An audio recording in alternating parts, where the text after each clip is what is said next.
السلام علیکم جی، تھوڑی ڈسٹربنس ہوئی۔ سائنٹیفک میتھڈ کے بارے میں بات کر رہے تھے۔ سائنٹیفک میتھڈ ایکچولی ہوتا یہ ہے کہ جو بھی سائنٹیفک ریسرچ یا ورک ہوتا ہے اس کو کرنے کے لیے کچھ طریقہ کار اپنایا جاتا ہے، کچھ سٹیپس مراحل جو ہیں ان سے گزرنا پڑتا ہے۔ اس طریقہ کار کو نام دیا جاتا ہے سائنٹیفک میتھڈ کا۔ تو یہاں پر ڈیفینیشن ہے، اس کو آپ انڈر لائن کر لیں۔ Scientists take specific steps for doing scientific work or research. These steps are called scientific method. اور اسی طرح سے بایولوجیکل پرابلم ہوتی ہیں یا بایولوجیکل ریسرچ ورک ہوتا ہے، اس کو بھی انہی مراحل سے اسی طرح سے ٹیک اوور کیا جاتا ہے۔ اس وقت ہم اس کو سائنٹیفک میتھڈ کو نام دے دیتے ہیں جی بایولوجیکل میتھڈ کا۔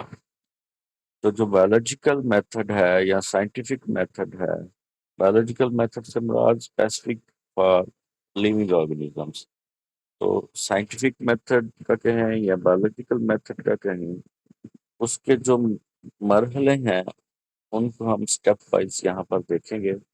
سب سے پہلا مرحلہ ہے جی ریکگنیشن آف سائنٹیفک پرابلم، اس کے بعد آبزرویشن، اس کے بعد آ جائے گا جی ہائپوتھیسس، اس کے بعد ڈیڈکشن، اس کے بعد ایکسپیریمنٹس اور ریزلٹس۔ سب کو ہم ون بائی ون جہاں پر ڈسکس کریں گے۔ سب سے پہلا مرحلہ جو ہے سائنٹیفک میتھڈ کا، اس کو نام دیا جاتا ہے جی recognition of a problem. Recognition مین یہ پہچان، پرابلم ہے، کوئی کوشچن ہے، اس کو پہچاننا۔ ہمارے ارد گرد بہت سی چیزیں ہو رہی ہوتی ہیں، تو بہت ضروری ہے کہ ہم ان چیزوں کو، ان سوالات کو، ان پرابلمس کو جانیں، پہچانیں۔ تو جو پرابلم ہے وہ اصل میں دوسرے الفاظ میں ہم یوں کہہ لیں کہ یہ ایکچولی ایک سوال ہوتا ہے جو کہ آپ کے ذہن میں بھی آ سکتا ہے ایز اے سائنٹسٹ، یا آپ سے کوئی پوچھ سکتا ہے۔ تو اس کو اگر ہم دیکھیں، the first step involves identifying and defining scientific problem یا scientific issue, specific issue or phenomenon that scientist wants to investigate. Such problem is either asked by someone or comes in biologist mind by himself. For example, مثال کے طور پر کیا کہہ رہے ہیں کہ biologist notices that plants in an area are growing taller than usual. یعنی کہ عام حالات سے مختلف طریقہ سے کہ پلانٹ جو ہے وہ کسی ایریا میں گرو کر رہا ہے، زیادہ ٹال گرو کر رہا ہے۔ ہی ڈیولپس اے سائنٹیفک پرابلم، وہ اس کو ایز اے سائنٹیفک پرابلم لیتا ہے۔ What factors are responsible for the increased growth of these plants, کون سے فیکٹر ہیں جو اس پودے کی زیادہ گروتھ میں اثر انداز ہو رہے ہیں۔ This problem becomes the starting point for the scientific inquiry. تو یہاں سے ریسرچ ورک جو ہے وہ سٹارٹ ہو جائے گا۔ اس کے بعد بات کرتے ہیں جی آبزرویشن کی۔ آبزرویشنس کو ہم عام الفاظ میں مشاہدات کا نام دیتے ہیں، اور مشاہدات کے لیے ہم اپنی 5 سینسز جو ہیں استعمال کرتے ہیں، یعنی کہ ہم جو چھونے کی حص ہے، جو دیکھنے کی حص ہے، سننے کی حص ہے، چکھنے کی حص ہے، اور اس کے علاوہ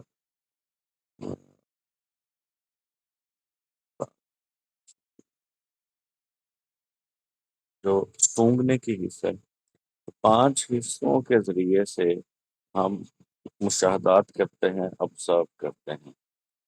Scientists make observations about the problem. They use 5 senses for making observations. They also read and study the previous researchers on the same or related problems. Observations may be qualitative or quantitative.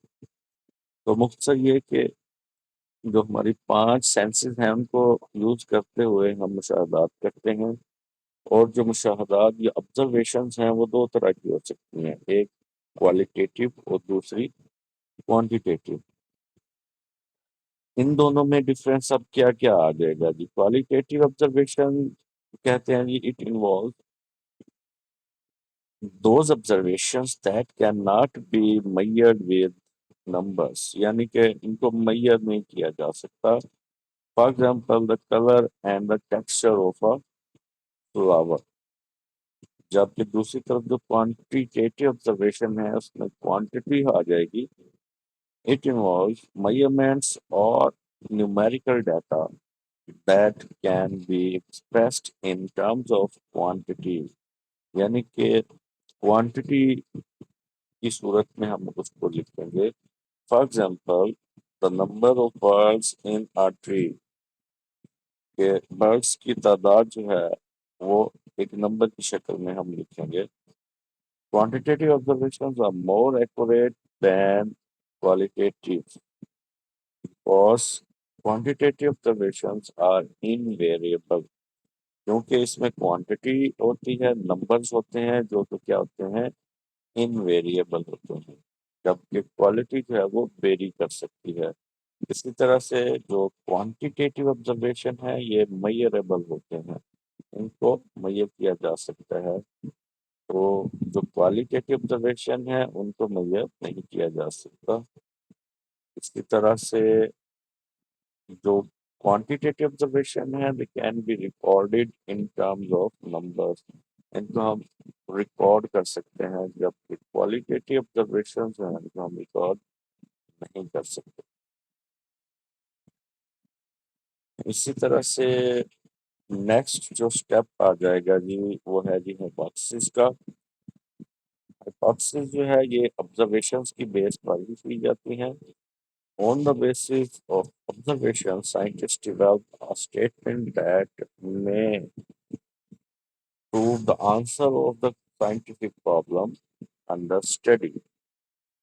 Such tentative answer of scientific problem is called hypothesis۔ اس کو underline کر لیں، definition ہوگی tentative answer of scientific problem is called hypothesis، یعنی کہ یہ ایک عارضی statement ہوتی ہے جو کہ درست بھی ہو سکتی ہے اور نہیں بھی ہو سکتی۔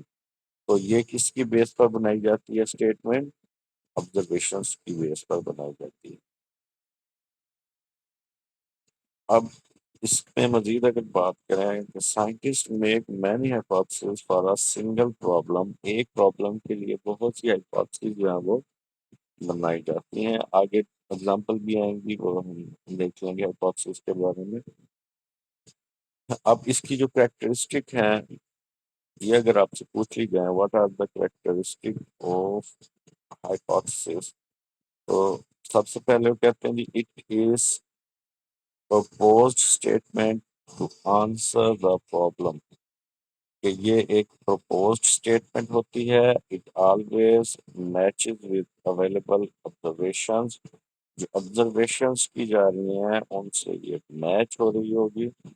it can be tested through experiments، experiments کے ذریعے تجربات کے ذریعے ٹیسٹ کیا جا سکتا ہے۔ there is always a way to disprove the hypothesis، یعنی کہ hypothesis کو disprove کیا جا سکتا ہے۔ تو یہ تو کریکٹرسٹک ہو گئی ہائپوتھیسس کی۔ اس میں آپ نے جو یاد رکھنے والی بات ہے، ایک تو اس کی تعریف آ جائے گی اور دوسرا یہ اس کی کریکٹرسٹکس آ جائیں گی۔ ان کو آپ نے شارٹ کویسچن کے طور پر یاد رکھنا ہے۔ نیکسٹ بات کریں گے جی ڈیڈکشن کے بارے میں۔ Scientist develop logical results from their hypothesis, such logical results of hypothesis are called deduction۔ یہ definition underline کر لیں گی کہ logical results of hypothesis are called deduction۔ logical results of hypothesis are called deduction، یعنی کہ logical results یا conclusion جو ہے وہ ڈرا کیا جاتا ہے ہائپوتھیسس سے، جس کو ڈیڈکشن کا نام دیا جاتا ہے۔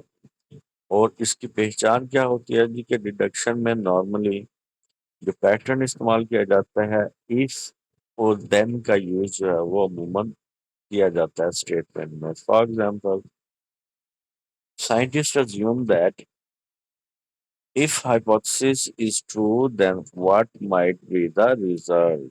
فار ایگزامپل یہ دونوں اگزامپل جو ہیں وہ دی گئی ہیں ہائپوتھسس کی بھی اور ڈیڈکشن کی بھی. اس سے تھوڑا کلیئر ہو جائے گا آپ کو.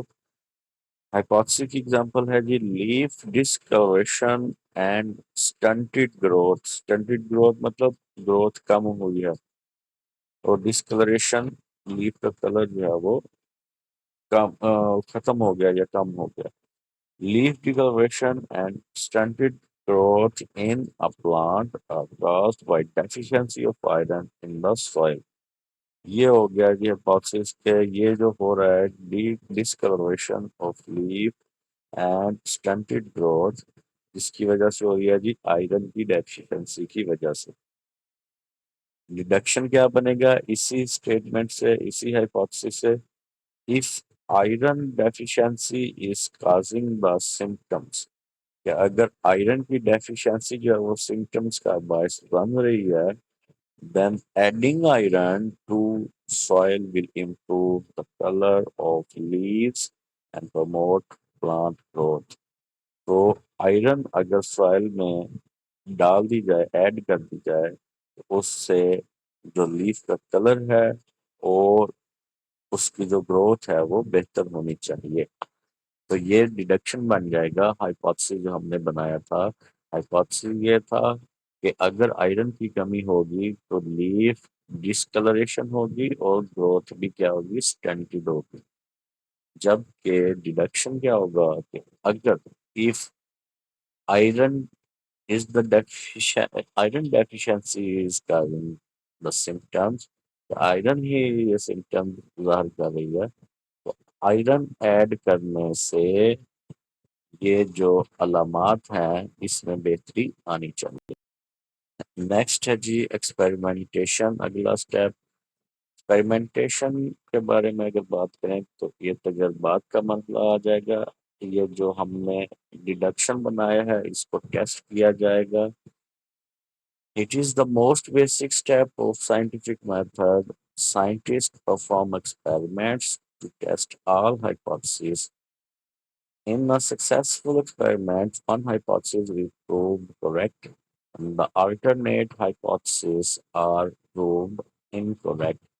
ہم نے کہا تھا کہ جی بہت سے ہائپوتھسس بھی بنائے جا سکتے ہیں، تو ایکسپیریمنٹ کے بعد ان میں سے ایک جو ہے وہ ٹھیک ثابت ہو سکتا ہے، جبکہ باقی جو ہے وہ انکریکٹ ثابت ہوں گے. The incorrect hypotheses are rejected and the proved one is accepted. اور جو proved ہو گیا اس کو accept کر لیا جاتا ہے. Scientists make new deduction from accepted hypothesis. Then they perform further experiments and confirm the correctness of hypothesis. اسی طرح سے وہ کہہ رہے ہیں جی کہ اگر ایک ہائپوتھسس درست ثابت ہو گیا ہے تو اس کو اگین اس سے نئی اسٹیٹمنٹ جو ہے وہ بنائی جائیں گی اور ان کو دوبارہ سے پھر مزید ٹیسٹنگ کے عمل سے گزارا جائے گا تاکہ ہائپوتھسس کو مزید سے مزید ریفائن کیا جا سکے اور ہم ریزلٹس فائنل کنکلوژن کی طرف جو ہے وہ آ سکیں. اب یہاں پر جو ایکسپیریمنٹ کیے جاتے ہیں اس کے بارے میں طریقہ کار جو ہے وہ سمجھ لیتے ہیں کہ جب ایکسپیریمنٹ کیے جاتے ہیں تو دو گروپ بنائے جاتے ہیں. ایک کو ہم نام دیتے ہیں جی ایکسپیریمنٹل گروپ اور دوسرے کو نام دیا جاتا ہے کنٹرول گروپ کا. اب ڈفرینس کیا ہے تو میں ایک مثال سے، سادہ سی مثال سے اس کو میں آپ کو سمجھانے کی کوشش کرتا ہوں. کہ جو ایکسپیریمنٹل گروپ ہوتا ہے یہ ایکچوئل میں جو ہم پرفارم کرنے جا رہے ہیں اس کے بارے میں بات ہوگی، جبکہ جو کنٹرول گروپ ہوگا اس کا ہم کمپیریزن کے طور پر لیتے ہیں. مثال کے طور پر ہم یہ کہتے ہیں جی کہ پانی میں اگر چینی ملا دی جائے تو وہ میٹھا ہو جائے گا، اور اگر نمک ملا دیا جائے تو وہ نمکین ہو جاتا ہے. اب یہ کیسے پتہ چلے گا؟ یہ اسی صورت میں پتہ چلے گا جب ہم پانی کا ٹیسٹ جانتے ہوں گے. تو جو سمپل پانی ہے وہ ہمارے لیے کیا ہوگا؟ کنٹرول گروپ کا کام کرے گا. اس کا ٹیسٹ کیا ہوگا؟ نو ٹیسٹ. جبکہ چینی اگر ڈالیں گے تو وہ کیا ہو جائے گا؟ چینج. ٹیسٹ میں کیا آ جائے گا؟ چینج آ جائے گا. تو وہ ہم کیا کہتے ہیں کہ چینی ڈالنے سے پانی جو ہے وہ میٹھا ہو گیا، اسی طرح سے نمک ڈالنے سے پانی نمکین ہو گیا. یہ تو ایک عام سادہ سی مثال ہے. یہ اگر ہم بات کریں گے یہاں پر جانداروں کے بارے میں، تو اس کو کس طرح سے ڈیل کیا جاتا ہے.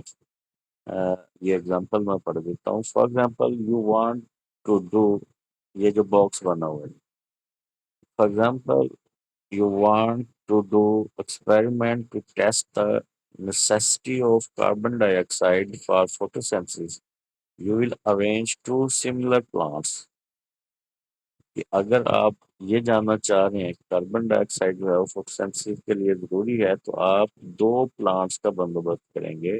You will not provide carbon dioxide to one plant. ایک کو آپ کاربن ڈائی آکسائڈ نہیں پرووائڈ کریں گے، وہ آپ کا بن جائے گا experimental group. while you will provide carbon dioxide to the other plant، وہ کنٹرول گروپ کا پلانٹ بن جائے گا. The necessity of carbon dioxide will be proved when photosynthesis does not occur in experimental group. تو ظاہری بات ہے جب carbon dioxide نہیں دی جائے گی تو تب فوٹوسینتھسس نہیں ہوگی. تو اس گروپ میں پتہ چل جائے گا ایکسپیریمنٹل گروپ میں کہ فوٹوسینتھسس کا عمل نہیں ہوا ان دا absence of carbon dye oxide.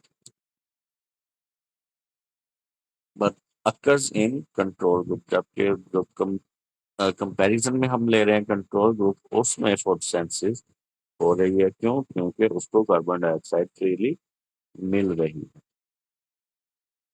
تو اس سے اوپر اگزامپل سے اوپر کچھ لکھا ہوا ہے جی، اس کو دیکھ لیں. when scientists do experiments when scientists do experiments they arrange two settings. One is called experimental group and the other is called control group. تو یہ میں نے آپ کو بتا دیا آلریڈی. لاسٹ جو ہے اسٹیپ وہ آ جائے گا جی ریزلٹس کے بارے میں. Scientists gather data from their experiments. They use statistical analysis and graph. تو گراف اور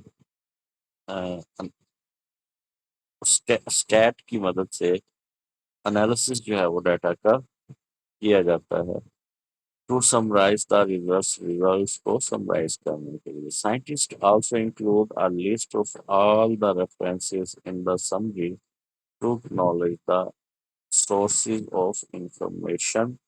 تو ایٹ دی اینڈ سمری میں ریفرنسز جو ہیں وہ ایڈ کر دیے جاتے ہیں.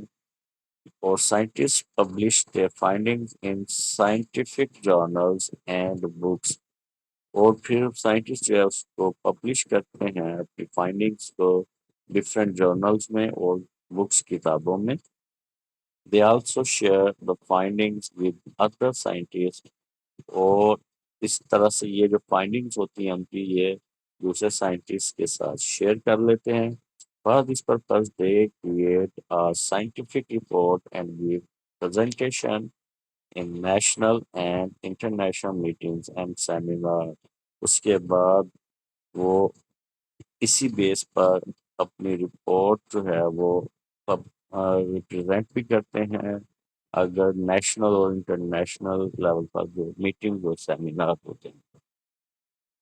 تو یہ تو تھے مختلف سٹیپس جن کو ہم نے ڈسکس کیا. اب یہ جتنے بھی سٹیپس ہم نے پڑھے ہیں، اس کو میں آپ کو ایک عام سی مثال کے ساتھ سمجھانے کی کوشش کرتا ہوں کہ جو کرولنگ چائلڈ ہوتے ہیں، جو رینگنے والے بچے ہوتے ہیں، وہ بھی اگر غور کیا جائے تو اسی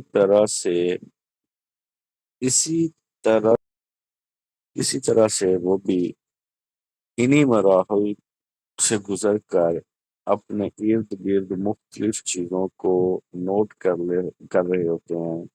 اور اپنی میموری میں ذخیرہ کر لیتے ہیں۔ مثال کے طور پر اب بچہ ایک صحن میں رینگ رہا ہے، اب کرتا کیا ہے، اس کو زمین پر جو بھی چیز ملتی ہے وہ اس کی طرف بڑھتا ہے۔